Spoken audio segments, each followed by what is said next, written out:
சொத்தை பிரிச்சு கொடுங்க, இல்லையா அதுக்கான காசு கொடுங்க, நாங்க போயிட்டே இருக்கோம். இன்னும் சும்மா சொத்துல பாதி பாதின்னு சொல்லிக்கிட்டே இருக்கீங்க.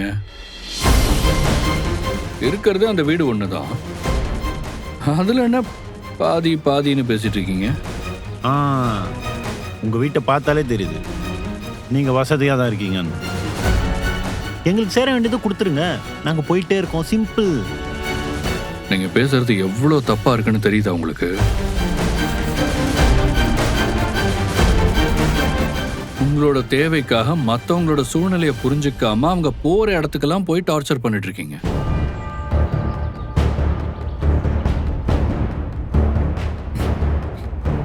நான் அதை ஸ்மூத்தா டீல் பண்ணணும்னு ரொம்ப பொறுமையா மரியாதையா பேசிட்டு இருக்கேன். எனக்கு பிரச்சனை பண்ண தெரியாமலாம் இல்ல. நான் இறங்கி சண்டை போட்டேன்னு வைய, அதை உன்னால தாங்கிக்கவே முடியாது.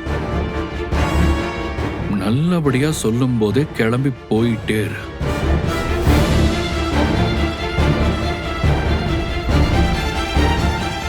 முடியாது.